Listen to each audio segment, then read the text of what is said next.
Hello दोस्तों। तो कैसे हो आप सब। आई होप आप सब एकदम बढ़िया हैं और आपकी प्रिपरेशंस भी बहुत अच्छे से चल रही है। आज की क्लास में मैं आप सबके लिए जीएसटी का एक बहुत ही इंपॉर्टेंट टॉपिक लेके आया हूँ। ये टॉपिक यूजुअली बच्चे स्किप करने की सोचते हैं बिकॉज ये एक बड़ा टॉपिक है और इसमें नंबर ऑफ पॉइंट्स भी बहुत सारे हो जाते हैं, तो बहुत सारे बच्चे सोचते हैं कि ये चैप्टर छोड़ देते हैं। लेकिन एग्जाम के पॉइंट ऑफ व्यू से ये जो चैप्टर आज हम करने वाले हैं ये बहुत इंपॉर्टेंट है। मैं मान के चलता हूं कम से कम 5 नंबर की वेटेज, 5 से 7 नंबर की वेटेज भी इसकी एग्जाम में कई बार आ जाती है। क्वेश्चंस पूछे जाते हैं डायरेक्टली और इनडायरेक्टली। तो ये चैप्टर ऐसा है कि हमें छोड़ना बिल्कुल नहीं है। बहुत ही सिंपल सा चैप्टर है। अगर आप मेरी क्लासेस में 4 से 5 घंटे मैं टोटल लेने वाला हूं, जिसमें आपको मैं पूरा टॉपिक डिटेल में करवाने वाला हूं विद क्वेश्चंस। हम क्लास जब ये चैप्टर पूरा हो जाएगा, इसकी क्लासेस हो जाएगी, तो एक क्लास लगा के इसके सारे क्वेश्चंस भी करेंगे और प्रैक्टिस करने के बाद आप खुद फील करोगे सर ये बहुत ही सिंपल चैप्टर है। इवन एग्जाम में भी जब इसका क्वेश्चन पूछा जाता है तो बहुत स्ट्रेट फॉरवर्ड होता है। जस्ट बिकॉज कि बच्चों ने किया नहीं होता तब वो मुश्किल लगता है। अगर आप इसे अच्छे से एक बार कवर कर लेते हो एंड एक बार लिस्ट अच्छे से पढ़ लेते हो तो ये टॉपिक बहुत ही आसान है। तो चलिए हमारे इस टॉपिक को स्टार्ट करते हैं। टॉपिक का नाम है एग्जम्पशन फ्रॉम जीएसटी। सबसे पहले ये समझते हैं कि इसका मतलब क्या है। देखिए हमारे देश में सरकार ने जीएसटी लगाया है गुड्स एंड सर्विसेज के ऊपर। एक टैक्स है बेसिकली जो गुड्स और सर्विस की सप्लाई पे लगाया जाता है। अब सरकार को देश चलाने के लिए पैसा चाहिए तो सरकार डायरेक्ट और इनडायरेक्ट दोनों टैक्सेस हमसे वसूलती है। बट सरकार को यह भी देखना होता है कि बहुत सारी ऐसी नेसेसिटीज हैं जो ओवरऑल सोसाइटी के लिए बहुत जरूरी है। तो सरकार ये भी देखती है कि भाई जो जरूरत है, बेसिक जरूरत है, जैसे कहते हैं ना रोटी कपड़ा मकान, तो ऐसे जो बेसिक नेसेसिटीज होती है जनता की, सरकार सोच रही है कि जनता को बेसिक नेसेसिटीज ज्यादा महंगी ना पड़े। तो सरकार ने क्या किया, बहुत सारी ऐसी ही बेसिक नेसेसिटीज को आइडेंटिफाई किया और जीएसटी में उन सबको टैक्स से एग्जम्प्ट कर दिया। सर क्या मतलब हुआ? इसका मतलब यह हुआ कि जब वो बेसिक नेसेसिटी की चीजें, वो बेसिक नेसेसिटी की चीजें कुछ गुड्स भी हो सकती हैं, कुछ सर्विसेज भी हो सकती हैं। लाइक फॉर एग्जांपल वीट, गेहूं। हमारा जो देश है वो वीट और राइस जैसी चीजों के ऊपर जो है बहुत ज्यादा निर्भर करता है। तो सरकार ने कहा कि वीट के ऊपर टैक्स लगाना गलत हो जाएगा, तो वीट को टैक्स फ्री रखा गया। सिमिलर वे में अगर आप बात करते हो इलेक्ट्रिसिटी की, सॉल्ट की, बहुत सारी ऐसी चीजें हैं जो बेसिक नेसेसिटी देखते हुए सरकार ने उनके ऊपर टैक्सेस माफ कर दिए। ऐसे ही बहुत सारी सर्विसेज भी हैं। लाइक फॉर एग्जांपल आप किसी डॉक्टर से जाके ऑपरेशन करवाते हो, तो बहुत सारी ऐसी बेसिक जरूरतें होती हैं जिसके ऊपर सरकार ने सोचा कि यार टैक्स लगा देंगे तो ये चीजें महंगी हो जाएंगी और जनता के लिए उतना पैसा खर्चा करना थोड़ा मुश्किल काम हो जाएगा। तो ये पॉइंट ध्यान में रखते हुए सरकार ने बहुत सारे गुड्स एंड सर्विसेज का टैक्स माफ कर दिया है। मतलब उनकी सेल परचेज पे जीएसटी नाम का जो ये टैक्स है वो नहीं लगाया जाएगा, जिससे वो चीजें ज्यादा महंगी ना हो। हमारा ये चैप्टर इसी चीज के बारे में डिस्कस करता है कि एग्जैक्टली वो कौन से आइटम है, वो कौन सी चीजें हैं जिसके ऊपर सरकार ने जीएसटी माफ कर रखा है। मतलब जीएसटी लगाया ही नहीं जाएगा। ऐसे बहुत सारे गुड्स हैं एंड बहुत सारी सर्विसेज हैं जिसको जीएसटी के दायरे से बाहर रखा गया है। मतलब इनके ऊपर जीएसटी नहीं लगेगा, जीएसटी के दायरे में है पर जीएसटी नहीं लगेगा। गुड्स एक लिस्ट है जिसमें पहले से बताया गया कि ये वो सामान है जिसपे टैक्स नहीं लगेगा। लेकिन सर्विसेज जो है, इन सर्विसेज को समझना बहुत जरूरी है कि ऐसी कौन सी सर्विसेज हैं जिनके ऊपर टैक्स नहीं लगाया जाएगा। तो हमारे इस चैप्टर का भी यही पर्पस है। हमें एग्जम्पशन सारी नहीं पढ़नी, हमें सिर्फ सर्विसेज की एग्जम्पशन पढ़नी है। मतलब वो लिस्ट पढ़नी है हमें जिसमें सर्विसेज को एग्जम्प्ट किया गया है। तो हमारा ये चैप्टर यही डिस्कस करेगा वो कौन कौन सी सर्विसेज है जिसपे सरकार जीएसटी नहीं लगाएगी। तो सबसे पहली बात, इस चैप्टर में एग्जम्प्ट सप्लाई को डिफाइन किया गया। जब हम एग्जम्पशन की बात करते हैं तो ये वर्ड बहुत रेलेवेंट हो जाता है कि एग्जम्प्ट सप्लाई होती क्या है। नाम से समझ में आ रहा है कि ऐसी सप्लाई जो एग्जम्प्ट है, जिसके ऊपर टैक्स नहीं लगेगा, बट इसे स्पेसिफिकली डिफाइन किया गया है। Exempt supply has been defined as a supply of any goods और सर्विस और both which attracts nil rate of tax. मतलब वो सारे गुड्स और सर्विस जिसके ऊपर या तो सरकार ने टैक्स तो लगाया है लेकिन नील रेट से, मतलब जीरो रेट से, या फिर वो आइटम जिन्हें होली एग्जम्प्ट कर दिया गया है टैक्स से। सरकार के पास पावर है, अथॉरिटी है कि वो एक लिस्ट जारी करेगी और बता देगी कि कौन कौन सा सामान है, कौन कौन सी सर्विस है जिसपे सरकार टैक्स नहीं लगाएगी। ये पावर आपके सीजीएसटी एक्ट के सेक्शन 11 में और आईजीएसटी एक्ट के सेक्शन 6 में, इन दोनों में ही दी गई है। इसका इस्तेमाल करके सरकार ने लिस्ट भी निकाली हुई है जिसमें गुड्स और सर्विसेज के बारे में बताया गया है कि कौन से गुड्स एग्जम्प्ट है और कौन सी service. And lastly, exempt supply includes non taxable supply. जब हम एग्जम्प्ट सप्लाई की बात करते हैं तो 3 चीजों को शामिल किया गया है। वन इज वो गुड्स और सर्विस जिसका टैक्स रेट 0 है, वो गुड्स और सर्विस जिन्हें नोटिफाई करके एग्जम्प्ट किया गया है, एंड साथ में वो गुड्स एंड सर्विस जो नॉन टैक्सेबल है। नॉन टैक्सेबल का मतलब जो जीएसटी के दायरे से बाहर है, लाइक 5 पेट्रोलियम प्रोडक्ट, अल्कोहल, ये वो चीजें हैं जिन्हें जीएसटी के दायरे से ही बाहर रखा गया, मतलब ये जीएसटी के परव्यू में नहीं आते। तो ये तीनों कैटेगरी को जीएसटी से बाहर है, मतलब जीएसटी से टैक्स फ्री रखा गया है, मतलब जब इनकी सप्लाई होगी तो जीएसटी चार्जेबल नहीं होगा। अब हमारे इस चैप्टर में यही बताया गया है कि कौन कौन सी सर्विसेज जीएसटी के दायरे से बाहर है, मतलब वो एग्जम्प्ट की गई है। गुड्स हमें नहीं पढ़ने, बिकॉज गुड्स की लिस्ट बहुत सिंपल है, उसे आप देख के समझ सकते हो। अच्छा सर, वीट लिखा गया एग्जम्प्ट है, ऐसे ही जो भी आइटम लिखा जाएगा कि एग्जम्प्ट है, सॉल्ट एग्जम्प्ट है, इलेक्ट्रिसिटी एग्जम्प्ट है, तो जो जो चीजें बताई गई है स्पेसिफिकली गुड्स में, उसमें कुछ समझने वाला नहीं है। आई से भी बात समझते हैं भाई, जो कॉन्सेप्चुअल चीजें वो पूछो। तो इसलिए हमें सिर्फ सर्विस की लिस्ट पढ़ाई गई है कि कौन कौन सी ऐसी सर्विसेज है जिसे एग्जम्प्ट किया गया। तो यही हम इस चैप्टर में पढ़ने वाले हैं।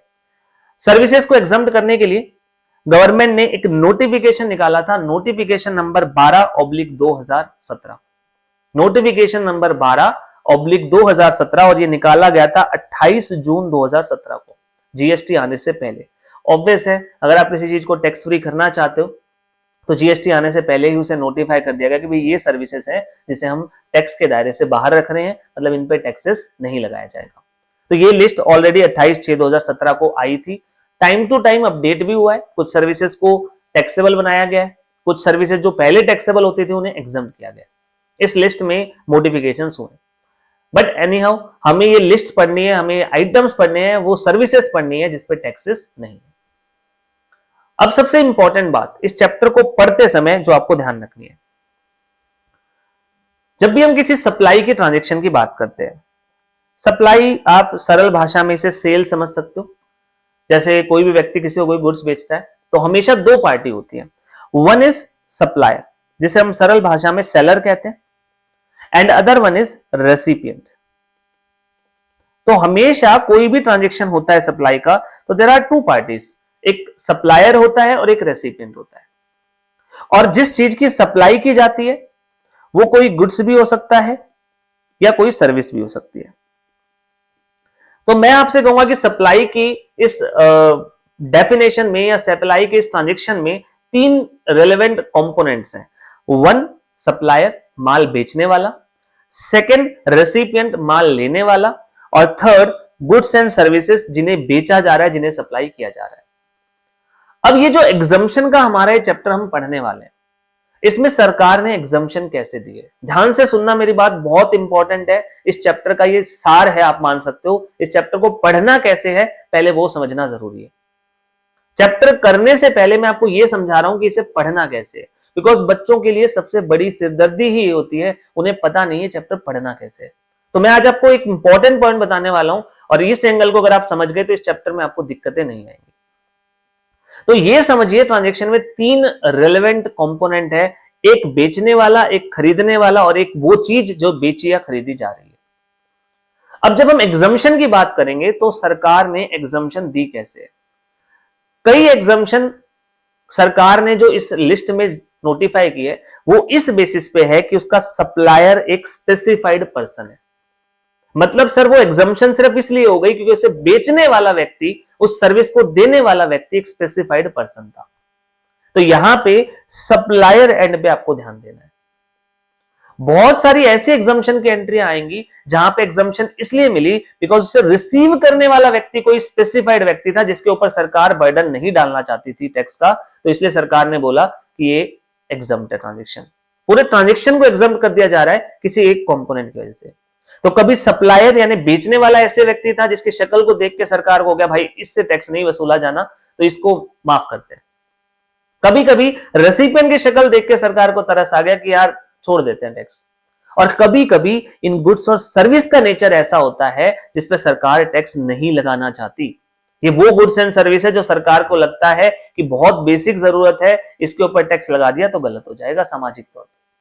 तो इसलिए सरकार ने कभी सप्लायर को देखते हुए टैक्स माफ किया, तो कभी रेसिपिएंट को, कभी गुड्स एंड सर्विसेज को देखते हुए, तो कभी कभी सप्लायर और रेसिपिएंट दोनों को देखते हुए सरकार ने टैक्स माफ किया।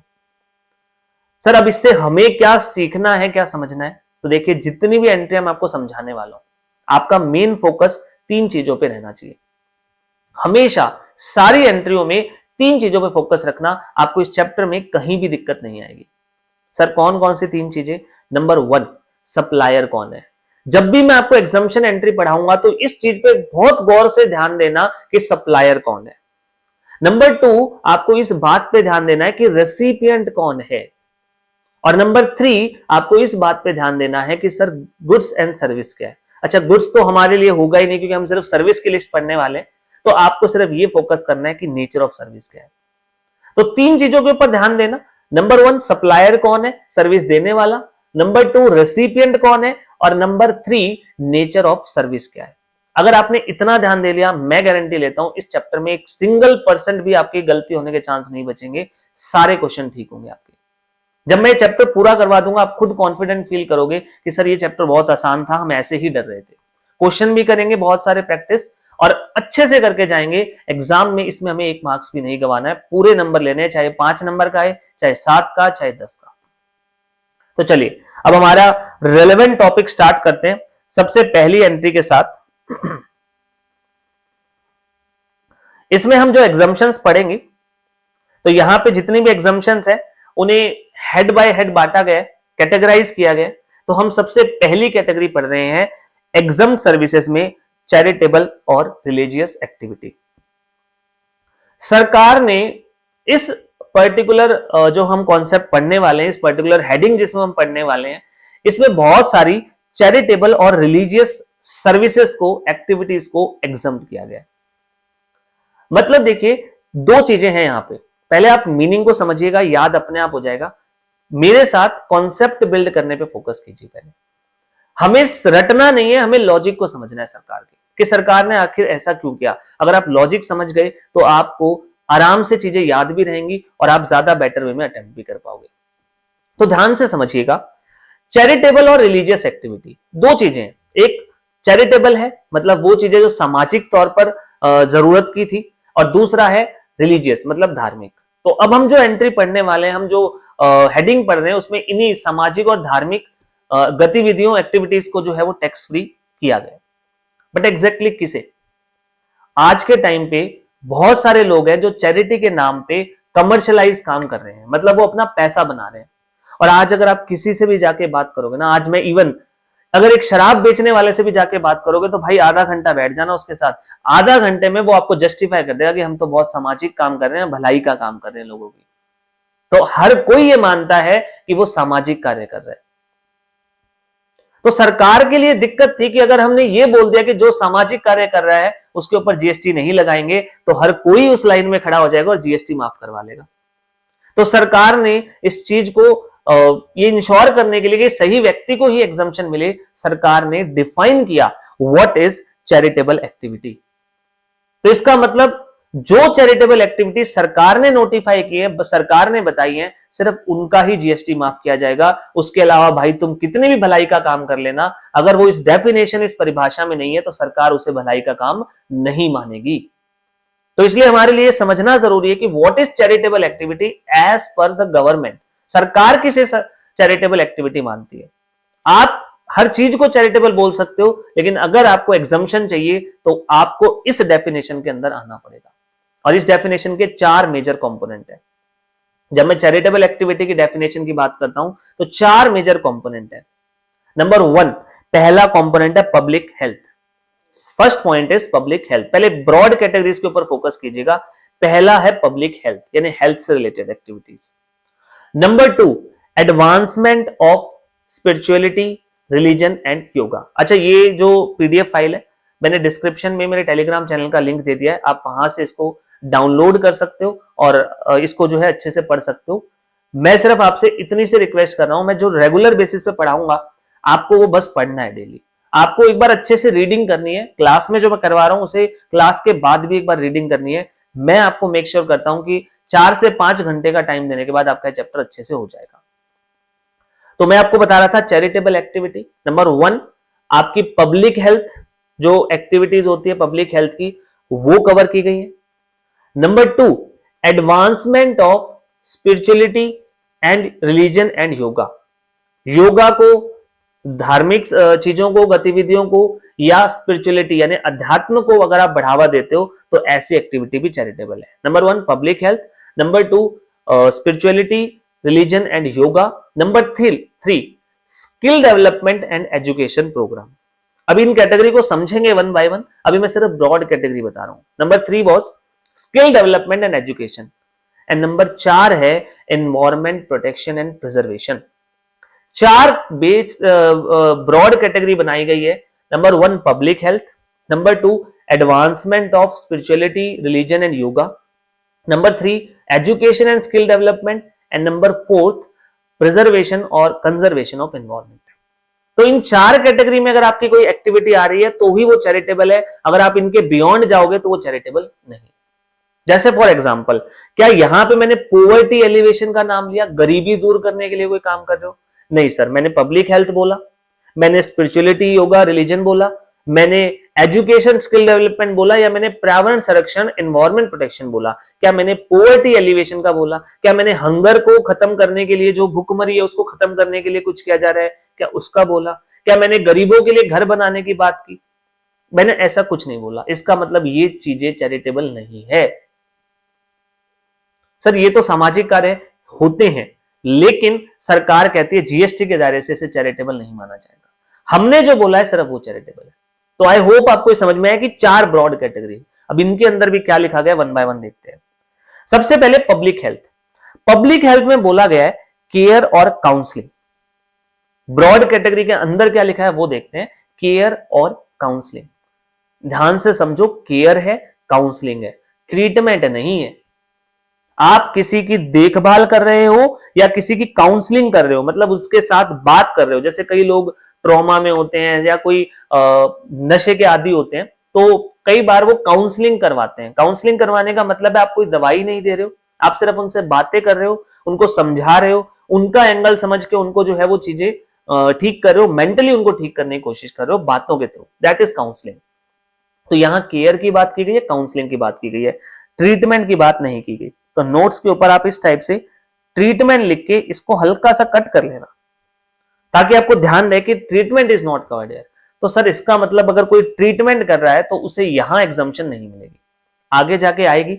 पब्लिक हेल्थ केयर का हम एक टॉपिक पढ़ेंगे, एग्जाम्प्ट किया हुआ है उसको भी कुछ कंडीशन पूरी होने पर, लेकिन अभी के लिए ये समझिए कि चैरिटेबल में इसे एग्जाम्प्ट नहीं किया गया। तो केयर या काउंसलिंग की सर्विस दे रहे हो आप किसे? केयर या counselling of terminally ill person. एक ऐसा व्यक्ति जो बहुत बीमार है और मरने वाला है, that person is known as terminally ill person. मतलब लाइलाज हो गई उसकी बीमारी, अब तो बस उसके अंतिम दिन चल रहे हैं। तो ऐसे केसेस में ऐसे लोगों की देखभाल करना, काउंसलिंग करना, उसके बदले चाहे आप पैसा भी ले रहे हो उनसे, that service will be exempt, उस पर जीएसटी नहीं लगेगा, बिकॉज वो चैरिटेबल है। सिमिलर वे में person with severe physical and mental disability, ऐसे लोग जिन्हें फिजिकल या मेंटल डिसेबिलिटी है, ऐसे लोगों की केयर काउंसलिंग भी यहां कवर की गई है। तो केयर काउंसलिंग कवर की गई है टर्मिनली इल पर्सन की या मेंटली फिजिकल डिसेबल की। और पर्सन एफ्लिक्टेड विद एचआईवी और एड्स, ऐसे लोगों की केयर या काउंसलिंग को भी यहां कवर किया गया है जिन्हें एचआईवी है, जिन्हें एड्स है। या फिर केयर या counselling of person addicted to dependency form substance, ऐसे लोगों की देखभाल करना जो नशेड़ी है, जो नशा करते हैं, जिन्हें नशे की आदत हो गई है, ऐसे लोगों की केयर या काउंसलिंग करना भी। नशा मुक्ति केंद्र आपने देखे होंगे, तो वो सारे एनजीओ के तौर पर चलते हैं, आप फीस भी पे करते हो, वहां पे आपकी केयर काउंसलिंग की जाती है, वो सर्विस जो वो दे रहे हैं वो एग्जम्प्ट है। तो पहली बात, पब्लिक हेल्थ में अगर आप केयर काउंसलिंग कर रहे हो टर्मिनली इल पर्सन की, मेंटली फिजिकली डिसेबल्ड व्यक्ति की, आप केयर काउंसलिंग कर रहे हो एचआईवी वाले व्यक्ति की, या आप केयर काउंसलिंग कर रहे हो एक ऐसे व्यक्ति की जो एडिक्टेड है ऑफ डिपेंडेंसी फॉर्मिंग सब्सटेंस की, यानी कि वो नशा करता है, ऐसे लोगों की अगर आप केयर काउंसलिंग करते हो तो आपकी सर्विस चैरिटेबल है। एंड लास्टली पब्लिक हेल्थ में पब्लिक अवेयरनेस को भी शामिल किया गया है। यहां पे आप ज्ञान फैला रहे हो, पब्लिक अवेयरनेस, लोगों को जागरूक कर रहे हो, किस चीज के लिए सर? प्रिवेंटिव हेल्थ के लिए, फैमिली प्लानिंग के लिए, प्रिवेंशन ऑफ एचआईवी इन्फेक्शन के लिए। मतलब सर हम सेमिनार कंडक्ट करते हैं, सेमिनार में जब लोग आएंगे तो उन्हें समझाएंगे कि भाई प्रिवेंटिव हेल्थ के बारे में, फैमिली प्लानिंग के बारे में समझाएंगे, एचआईवी को कैसे रोकना है उसके बारे में बताएंगे। इसके नाम का अगर आप सेमिनार में चार्ज भी लेते हो, उनको बुलाने का, उनको समझाने का पैसा भी लोगे, तो आपकी ये सर्विस एग्जम्प्ट है, बिकॉज आप पब्लिक अवेयरनेस कर रहे हो इन सब चीजों की। तो यहां पे सबसे पहली कैटेगरी बनाई गई पब्लिक हेल्थ। तो पब्लिक हेल्थ बेसिकली केयर या काउंसलिंग को कवर करता है, जो आप टर्मिनली इल पर्सन या फिर डिसेबल्ड व्यक्ति करते हो, एचआईवी वाले पर्सन करते हो, या नशे के आदी व्यक्ति की, या आप पब्लिक अवेयरनेस भी देते हो। This service is charitable activity, पहली कैटेगरी। तो पब्लिक हेल्थ आई होप सबको समझ में आ गया होगा। Now second category, advancement of religion, spirituality और योगा। आप रिलीजन को बढ़ावा देते हो, आप किसी भी रिलीजन को, चाहे वो कोई भी धर्म हो, किसी पर्टिकुलर धर्म की बात नहीं कही, आप कोई भी ऐसी एक्टिविटी कंडक्ट करते हो जिससे किसी धर्म को बढ़ावा दिया जा रहा है, या स्पिरिचुअलिटी को बढ़ावा देते हो। अगर आप किसी पर्टिकुलर धर्म को नहीं मानते, आप अध्यात्म को मानते हो। अध्यात्म के लोग जो है एक प्रिंसिपल को फॉलो करते हैं कि there is one divine energy. तो इस टाइप से जो किसी पर्टिकुलर धर्म से एसोसिएटेड नहीं है, बट जो अध्यात्म को बढ़ावा देते हैं, स्पिरिचुअलिटी को बढ़ावा देते हैं, उनकी एक्टिविटीज, या इवन अगर आप योगा करवाते हो तो आपकी एक्टिविटी भी चैरिटेबल एक्टिविटी मानी जाएगी। लाइक पतंजलि है, पतंजलि में योगा कैंप लगते हैं, वो योगा कैंप माना जाएगा कि एडवांसमेंट ऑफ योगा है, हेंस वो योगा के नाम पे जो पैसा लिया जाएगा आपसे, वो सर्विस एग्जम्प्ट है। सर पतंजलि हमें बहुत सारी दवाइयां भी बेचती है, बहुत सारे खाने पीने की चीजें बेचती है, लेकिन मेरी यहां पे डिस्कशन सर्विसेज के रिगार्डिंग है। पतंजलि जब योगा करवाएगी और आपसे फीस लेगी, that portion is exempted here, क्योंकि वो एडवांसमेंट ऑफ योगा माना जाएगा, दैट इज चैरिटेबल एक्टिविटीज।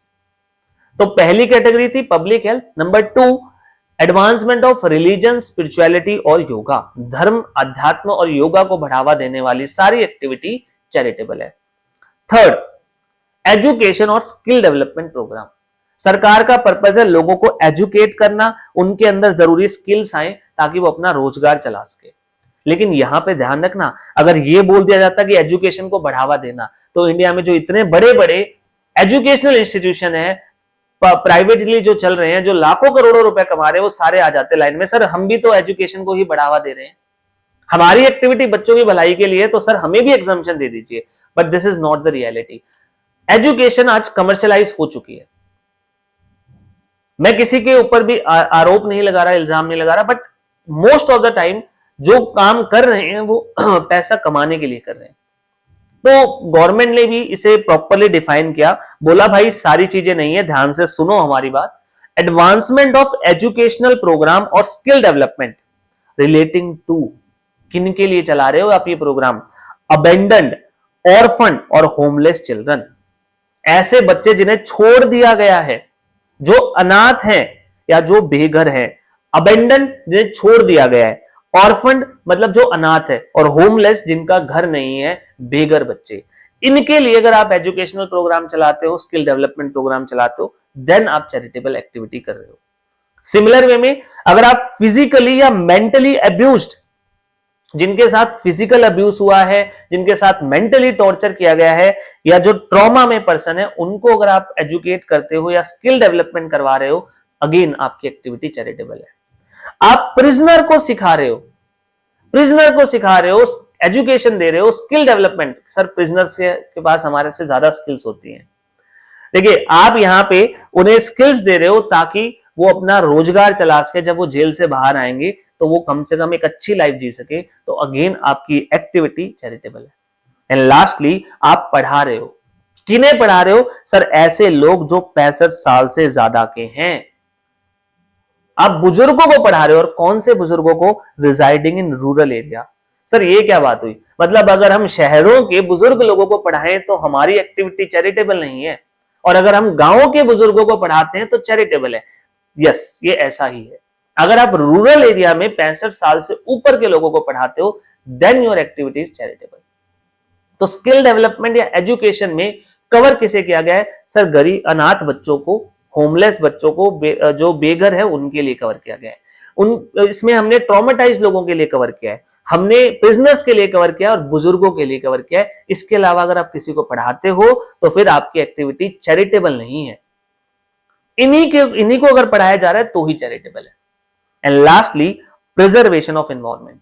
आप पर्यावरण संरक्षण का काम करते हो, इंक्लूडिंग वाटरशेड, पानी, जो अपने पानी के स्रोत होते हैं, इवन उनका भी प्रिजर्वेशन कर रहे हो, वो भी यहाँ पे कवर आएगा। फॉरेस्ट का हो चाहे वाइल्ड लाइफ का, उससे कोई फर्क नहीं पड़ता। अगर आप एनवायरमेंट के लिए काम कर रहे हो तो फिर आपकी एक्टिविटी अगेन चैरिटेबल है। तो चैरिटेबल एक्टिविटी में इन 4 चीजों को डिफाइन किया गया है। Number 1, public health. Number 2, advancement of religion, spirituality और yoga. Number 3, skill and education. Number 4, preservation of environment.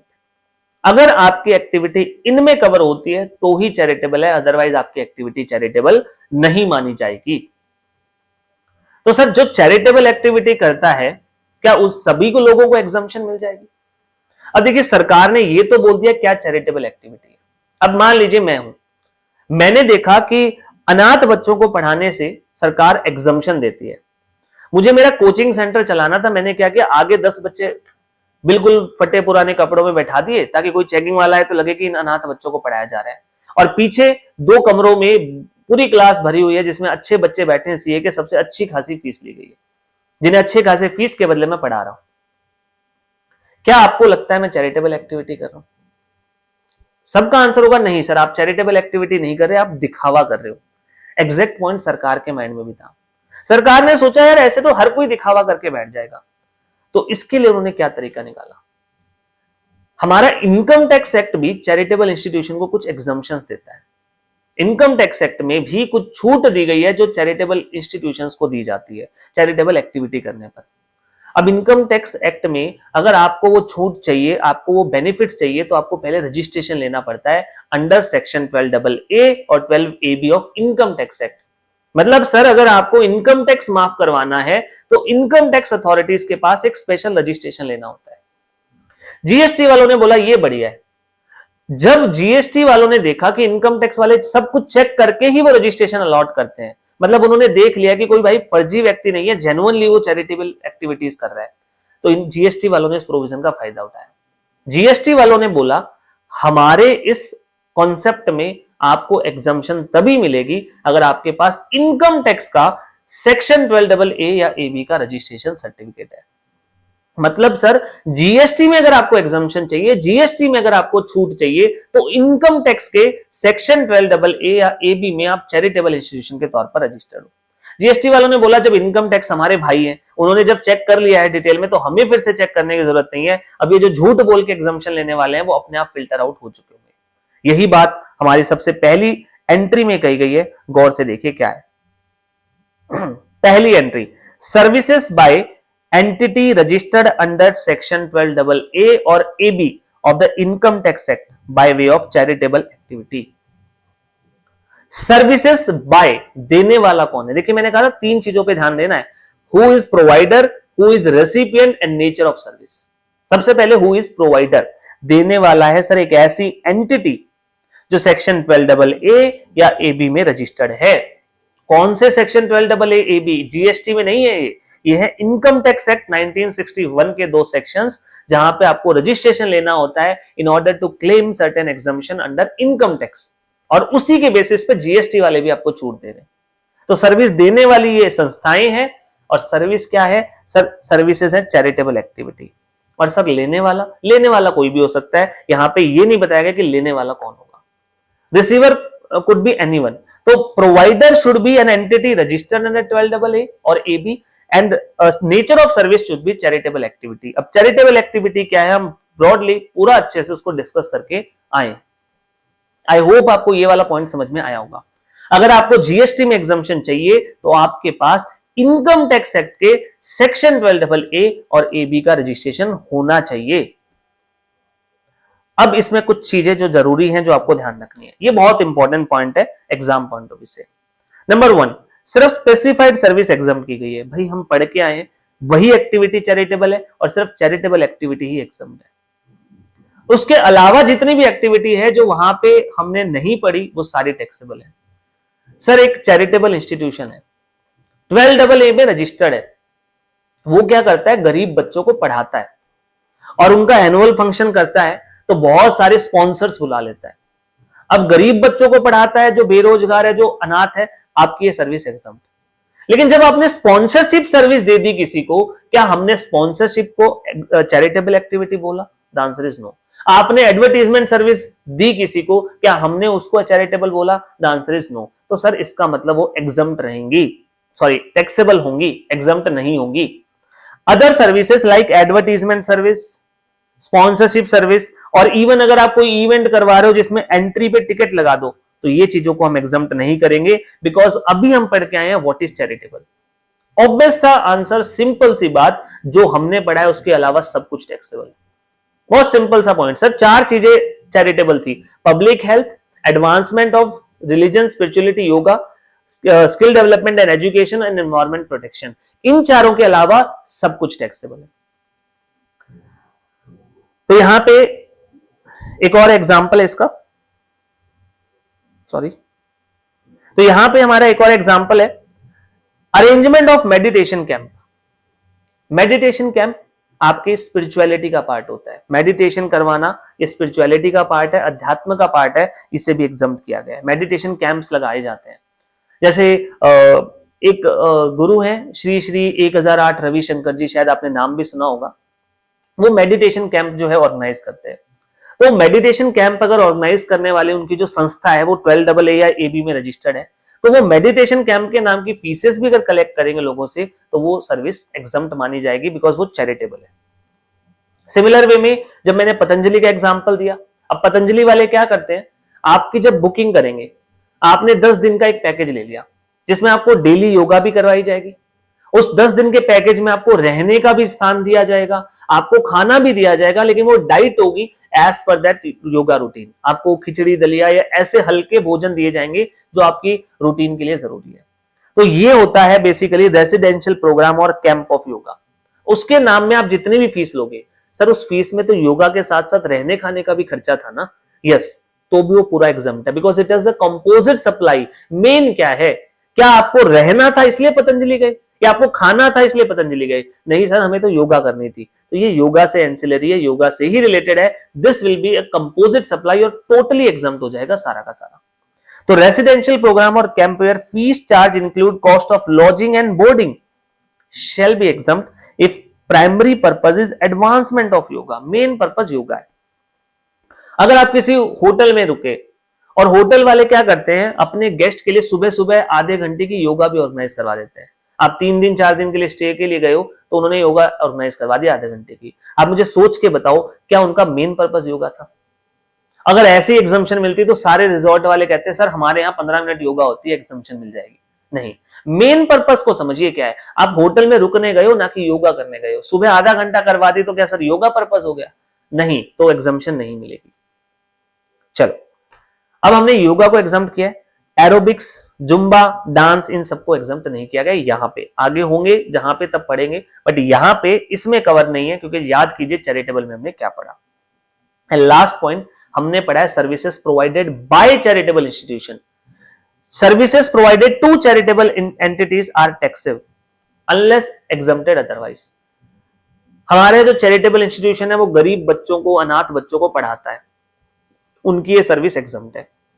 लेकिन एक चैरिटेबल इंस्टीट्यूशन खुद किसी सीए से सर्विस ले रहा है, बुक्स ऑफ अकाउंट मेंटेनेंस की, ऑडिट की, तो उनकी जो ये सर्विस उन्होंने ली है, दी नहीं है, उन्होंने एक ली है सर्विस ऑडिटिंग की, बुक्स ऑफ अकाउंट मेंटेनेंस की, तो ये टैक्सेबल रहने वाली है। मतलब हम बात करें कि चैरिटेबल इंस्टीट्यूशन ने जो सर्विसेज दी है वो एग्जम्प्ट है, उन्हें जो मिलेंगी उनकी हमने कोई एग्जम्पशन अभी तक नहीं पढ़ी।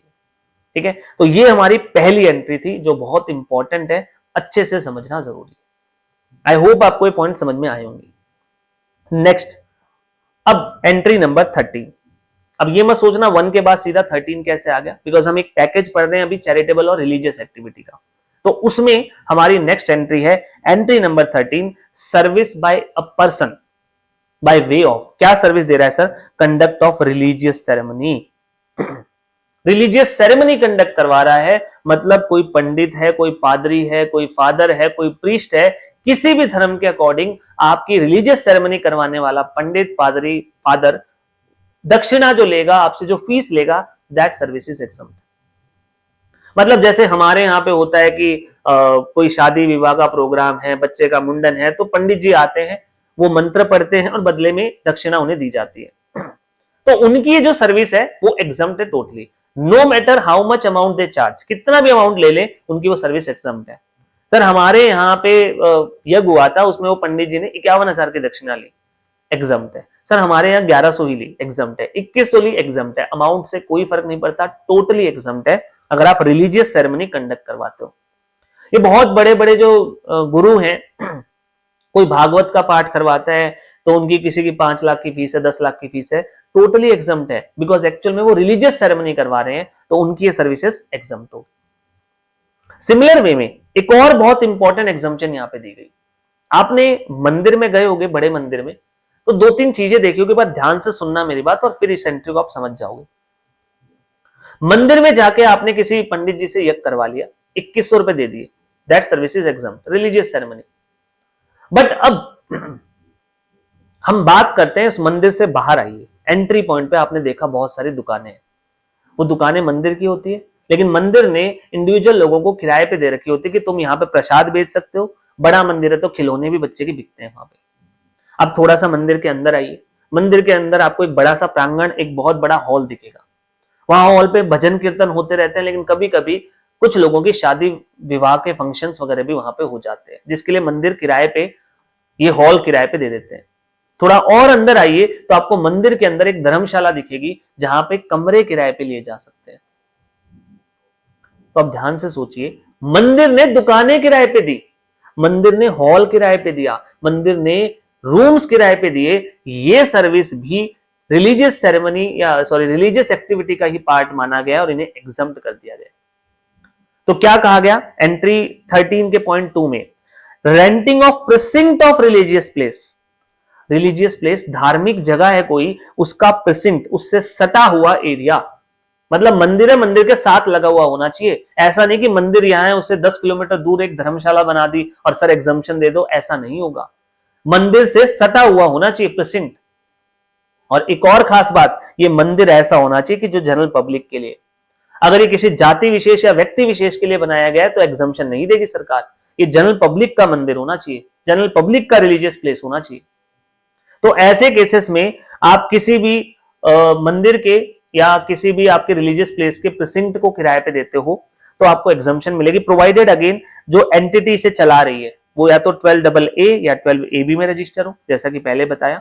एंड सिमिलर वे में 2 और सेक्शन है, सेक्शन 10 के अंदर जो आते हैं, इनमें भी अप्रूवल मिलती है चैरिटेबल और रिलीजियस एक्टिविटी कंडक्ट करने की और एग्जम्पशन मिलती है। Section 10 of income tax act आपको पता है पूरा का पूरा एग्जम्पशन की बात करता है, इनकम टैक्स किन किन चीजों का माफ है। तो यहां भी वही बताया गया है कि 2 संस्थाएं जो इन सेक्शन में भी अगर रजिस्टर्ड है तो उन्हें यहाँ पे छूट मिलेगी, और अगर वो किराए पे देंगे जगह तो वो एग्जम्प्ट होगी। लेकिन अब सोचिए, एंट्री देते ही बहुत सारे होटल वालों के दिमाग में एक आइडिया आया। होटल वालों ने सोचा सर एक काम करते हैं, बड़ा सारा होटल बनाएंगे 5 स्टार, लेकिन उस 5 स्टार होटल के बीचों बीच एक बड़ा मंदिर भी बना देंगे और इसको बोलेंगे this is our religious place, और अपने इस होटल को चैरिटेबल मान के रजिस्टर भी करवा लेंगे, फिर लेंगे एग्जम्पशन। तो सरकार ने सोचा इससे तो गलत काम हो जाएगा, तो इस एग्जम्पशन के ऊपर एक अपर कैप लगा दी।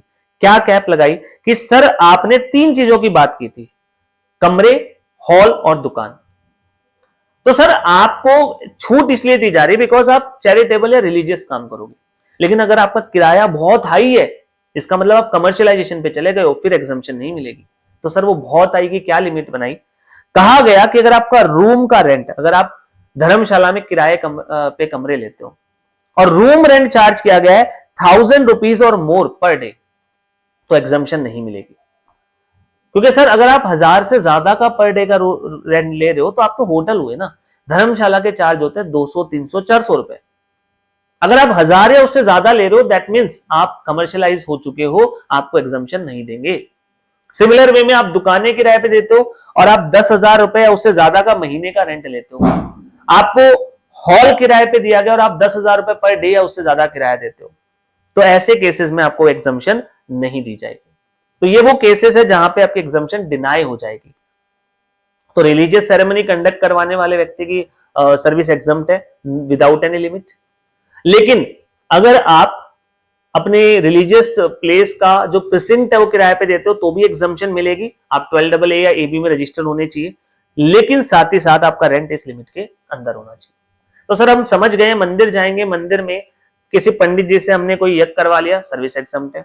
हमने दुकान किराए पे ले ली, अगर किराया 10,000 रुपए महीने से कम है तो एग्जम्प्ट है। हमने कमरा किराए पे लिया 1,000 रुपए से कम है तो कमरा एग्जम्प्ट। शादी विवाह के लिए हॉल बुक कर लिया मंदिर का तो उसकी भी सर्विस एग्जम्प्ट अगर किराया 10,000 से कम है। सर मान लीजिए हम मंदिर गए, हमने मंदिर गए तो हमें लगा यार यहाँ पे तो वाटर कूलर ही नहीं है, गर्मियों में जब लोग आते होंगे तो उनके लिए पीने के लिए पानी नहीं मिलता होगा। अच्छा, तो हमने क्या किया, हमने मंदिर में 21,000 रुपए डोनेट कर दिए सर, बस ऐसे दे दिए कि जाओ वाटर कूलर लगा लेना। सर इस पे जीएसटी लगेगा क्या? आप सोचिए, जीएसटी लगता है गुड्स और सर्विस पे, गुड्स और सर्विस की सप्लाई पे। आपने कौन से गुड्स एंड सर्विसेज खरीदे हैं 21,000 रुपए देके? क्या मंदिर ने आपको कुछ बेचा है 21,000 में? क्या मंदिर ने वाटर कूलर बेचा है आपको? Obvious answer is no. Sir हमने तो डोनेशन दिया है एंड डोनेशन हमेशा वन साइडेड होता है, बदले में कुछ ले थोड़ी रहे हम। तो ऑब्वियस है, सिंस इस केस में आप कुछ ले नहीं रहे, ओनली 21,000 रुपए दे रहे हो, तो there is no supply of goods और सर्विस, तो सर जीएसटी लगाने की बात ही नहीं आएगी।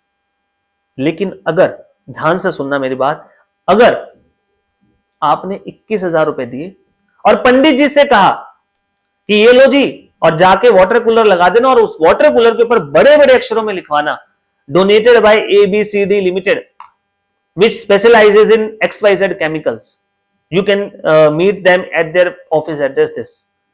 अब सोच के बताओ जरा, आपने वाटर कूलर दिया लेकिन उसके ऊपर बड़े बड़े अक्षर में अपने बिजनेस का प्रमोशन करवा दिया कि ये वाटर कूलर देने वाली एक कंपनी है, ये कंपनी ये प्रोडक्ट बेचती है, इस क्वालिटी का है, यहां पे आके मिलिए।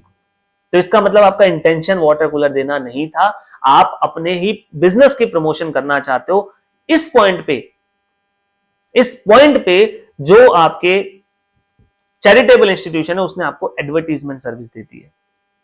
आपने 21,000 रुपए फ्री में नहीं दिए, आपने बदले में अपना नाम लिखवाया, अपने बिजनेस को प्रमोट करवाया है, हेंस फिर इसे सप्लाई मान लिया जाएगा। यानी कि सर अगर हम डोनेशन दे दें और बदले में डोनेशन के हमारा नाम, बिजनेस का नाम इस टाइप से लिखवाया गया है कि हमारा बिजनेस प्रमोट हो जाए, तो उसे एडवर्टीजमेंट माना जाएगा और जीएसटी लगेगा। आपने एडवर्टीजमेंट की सर्विस ली है। और सर अगर मान लो ये XYZ फर्म का मालिक मिस्टर रामचंद्र, वो अपना नाम लिखवा दे कि ये रामचंद्र ने अपने पिता के याद में जो है वो दिया है, अब इससे क्या आप सोचिए, क्या इसमें आपने अपना बिजनेस प्रमोट किया? आपने नाम लिखवाया सिर्फ सोशल अपने एक स्टेटस को बनाने के लिए, इसका मतलब आप बिजनेस प्रमोट नहीं कर रहे। इस केस में अगेन जीएसटी नहीं लगेगा बिकॉज एडवर्टीजमेंट नहीं मिली आपको। मेन बात यह कि डोनेशन से वैसे तो कोई सप्लाई नहीं बनती, लेकिन अगर डोनेशन देने के बाद आपके बिजनेस के नाम को, आपके बिजनेस को प्रमोट किया जा रहा है तो फिर वो सप्लाई बन जाएगी। आई होप आपको ये समझ में आ गया पॉइंट। आप इसको रीड कर सकते हो, बहुत सिंपल लैंग्वेज में मैंने लिखा है, आप रीड करोगे आपको समझ में आ जाएगा। Next is entry number 60, services by specified organisation. कुछ संस्थाएं हैं जिसे सरकार स्पेसिफाई कर देगी, किस चीज के लिए sir? In respect of religious pilgrimage facilitated by government of India under bilateral arrangement. India से दो मेन, विशेष में बात करूंगा, दो मेन ऐसे तीर्थ स्थल है जो दूसरे देश में है और इंडिया के लोग वहां पे जाते हैं। वन इज कैलाश मानसरोवर की यात्रा एंड नंबर 2 इज हज यात्रा। ये दोनों ऐसी धार्मिक यात्राएं हैं, आप कह सकते हो रिलीजियस पिलग्रिमेज है, जिसपे बहुत सारे लोग इंडिया से जाते हैं। और जब वो जाएंगे तो उन्हें बहुत सारे रजिस्ट्रेशन करवाने पड़ते हैं और बहुत सारे जो है पेपर वर्क पूरा करना पड़ता है। बेसिकली इन दोनों जगह पे जाने के लिए आप जो लोग इनरोल करना चाहते हैं उनको कुछ सर्विसेज सरकार के द्वारा स्पेसिफाइड ऑर्गेनाइजेशन देते हैं। दो संस्थाएं बनाई गई है, एक तो कुमाऊं मंडल विकास निगम लिमिटेड ये एक ऐसी संस्था है जो अगर आप कैलाश मानसरोवर की यात्रा करना चाहते हो तो आप इनके पास रजिस्ट्रेशन करवाते हो, एक फीस पे करते हो जिसके बदले में आपको ये सर्विसेज देंगे। एंड सिमिलर वे में अगर आप हज की यात्रा पे जाना चाहते हो तो हज कमेटी ऑफ इंडिया के पास रजिस्ट्रेशन होगा और ये आपको सर्विस देंगे। तो अब यहाँ पे आप सर्विसेज ले रहे हो, बट सरकार ने कहा दिस सर्विस इज एक्सम्प्टेड बिकॉज आप रिलीजियस पिलग्रिमेज की यात्रा करने जा रहे हो तो हम आप पे टैक्स नहीं लगाएंगे। यहाँ पे बायलेटरल अरेंजमेंट इसलिए कहा गया बिकॉज ये दूसरे देश में जानने वाले होते हैं, तो इस केस में इंडिया की गवर्नमेंट का दूसरे देश की सरकार के साथ एक एग्रीमेंट होता है कि भाई हमारे देश के लोग आएंगे तो प्लीज आप इन्हें एक अच्छी फैसिलिटी प्रोवाइड करवा देना, पहले से एग्रीड होता है। तो आपको बस इतना याद रखना है कि ये दो संस्थाएं, इनकी सर्विस एक्सम्प्ट है, ऐसे ज्यादा इंपॉर्टेंट एंट्री नहीं है। अब इस हेडिंग की लास्ट एंट्री ध्यान से देखना, बहुत इंपॉर्टेंट है। सर्विसेज बाय ट्रेनिंग और कोचिंग। किस चीज की सर्विस है सर? ट्रेनिंग या कोचिंग की। किस चीज की ट्रेनिंग या कोचिंग? नंबर 1, 2 एंट्री है, ध्यान से देखना। पहला है recreational activities relating to art और culture. Recreational activity related to art और कल्चर। आप किसी को डांस सिखा रहे हो, आप किसी को म्यूजिक सिखा रहे हो, आप किसी को स्कल्पचर मेकिंग सिखा रहे हो, these are recreational activity. Dance करना सिखाना, म्यूजिक सिखाना, थिएटर सिखाना, मूर्ति कला सिखाना, ये होती है रिक्रिएशनल एक्टिविटी।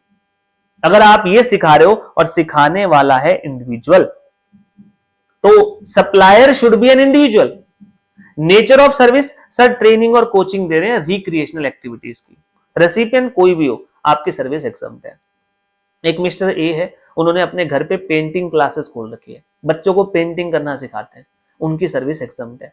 एक मिस्टर बी है, उन्होंने अपनी डांस एकेडमी खोल रखी है, लोगों को डांस करना सिखाते हैं, उनकी सर्विस एक्सम्प्ट है। एक मिस्टर सी है, वो बच्चों को पढ़ाते हैं, 9वीं 10वीं क्लास के बच्चों को ट्यूशन देते हैं, उनकी सर्विस एक्सम्प्ट नहीं है। हमने यहाँ पे रिक्रिएशनल एक्टिविटी की बात की है, एजुकेशनल एक्टिविटी की बात नहीं की।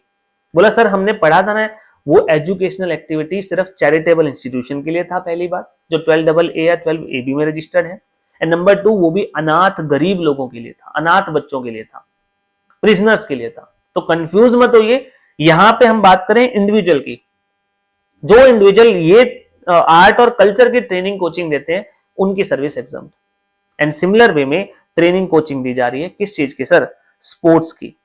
किसी भी टाइप का खेल सिखाते हैं, कौन? एक चैरिटेबल एंटिटी जो 12AA या 12AB में रजिस्टर्ड है, एक संस्था है, वो बच्चों को क्रिकेट खेलना सिखाती है, थोड़ा सा पैसा ले लेती है, थोड़ी सी नॉमिनल सी फीस ले लेती है, और संस्था ने अपना रजिस्ट्रेशन भी करवा रखा है 12AA या AB में। वैसे तो स्पोर्ट्स सिखाना चैरिटेबल एक्टिविटी नहीं है, अगर होता तो पहले एग्जाम्प्ट हो गया होता।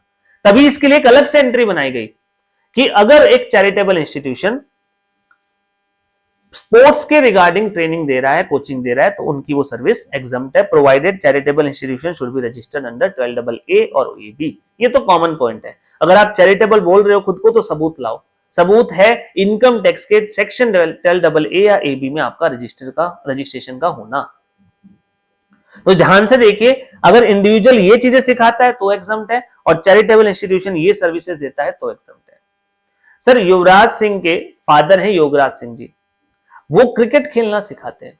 योगराज सिंह जी क्रिकेट खेलना सिखाते हैं, महीने के 5,000 रुपए फीस लेते हैं, क्या सर उनकी सर्विस एग्जम्प्ट है? आप सोच के बताइए। पहली बात, वो इंडिविजुअल है, क्या वो फर्स्ट कैटेगरी में फॉल करेंगे? क्या recreational activities related to art या कल्चर है क्रिकेट? आंसर इज नो, तो वहां एग्जम्पशन नहीं है। एंड नंबर 2, क्या वो चैरिटेबल इंस्टीट्यूशन है जो स्पोर्ट्स की सर्विसेज दे रहे हैं? आपको क्या सर इंडिविजुअल है, वो कहां चैरिटेबल इंस्टीट्यूशन है, वो कौन से ट्रस्ट है, वो तो इंडिविजुअल के तौर पर दे रहे हैं, तो अगेन यहां भी एग्जम्पशन नहीं है। तो मतलब दोनों जगह एग्जम्पशन नहीं है और उनकी सर्विस हो जाएगी टैक्सेबल। आई होप आपने पॉइंट समझ लिया है। अब यहां पे कुछ पॉइंट्स हैं, आप इनको रीड कर लेना, वैसे मैंने आपको ये समझा दिए पॉइंट्स। तो ये हमारी पहली कैटेगरी थी, चैरिटेबल एक्टिविटी। मतलब जब कोई व्यक्ति चैरिटेबल एक्टिविटीज करता है तो ऐसा नहीं कि स्ट्रेट फॉरवर्ड एग्जम्पशन मिल जाएगी। हमें चैरिटेबल एक्टिविटी का मीनिंग भी समझना जरूरी है, हमें यह भी देखना जरूरी है कि सर्विस देने वाला कौन है। एंड सर्टेन रिलीजियस एक्टिविटीज को भी एग्जम्प्ट किया गया है। तो आई होप आपको ये सारी बातें समझ में आएगी। आज की क्लास में मैं आपको इतना ही करवा रहा हूं। आपका मेन पर्पस रहने वाला है, ये जो कंटेंट हमने आज डिस्कस किया, एक बार इसको अच्छे से रीड कर लेना। मुझे लगता है कि क्लास में सबको साथ साथ में याद हो भी गया होगा अगर आपने अटेंशन से इस चीजों को सुना होगा। क्वेश्चन सारे हम एक साथ डिस्कस करेंगे ताकि आपका एक पूरा चैप्टर रिवाइज भी हो जाए। आज की क्लास में इतना ही। अगर आपको कोई भी डाउट है किसी भी पॉइंट में, कोई भी चीज समझ नहीं आई, तो आप कमेंट बॉक्स में कमेंट कर सकते हो कि सर ये पॉइंट आप रिपीट कर दीजिए, तो मैं वो नेक्स्ट क्लास में रिपीट कर दूंगा और अगर पॉसिबल हुआ तो वहीं पे कमेंट बॉक्स में ही आपकी क्वेरी का रेजोल्यूशन भी दे दूंगा। और एक और चीज, ये नोट्स आपको कैसे लगे जरूर बताइएगा कमेंट बॉक्स में, इस चीज के बारे में भी कि कितने हेल्पफुल लग रहे हैं आपको। मैंने कोशिश की है कि कॉमिक बुक जैसे बनाया जाए, कलरफुल बनाया जाए, ताकि आपको पढ़ने में वो बोरियत ना लगे। कुछ बीच में मोटिवेशनल कोट्स भी हैं ताकि आपका अगेन मोटिवेशन भी बूस्टेड रहे। तो इसके बारे में भी जरूर बताइएगा कमेंट बॉक्स में। मिलते हैं नेक्स्ट क्लास में, तब तक के लिए एक बार आप इसे रीड कर लीजिएगा, अच्छे से पढ़ के आइएगा अगली क्लास में, तो फिर हम आगे फिर पढ़ेंगे।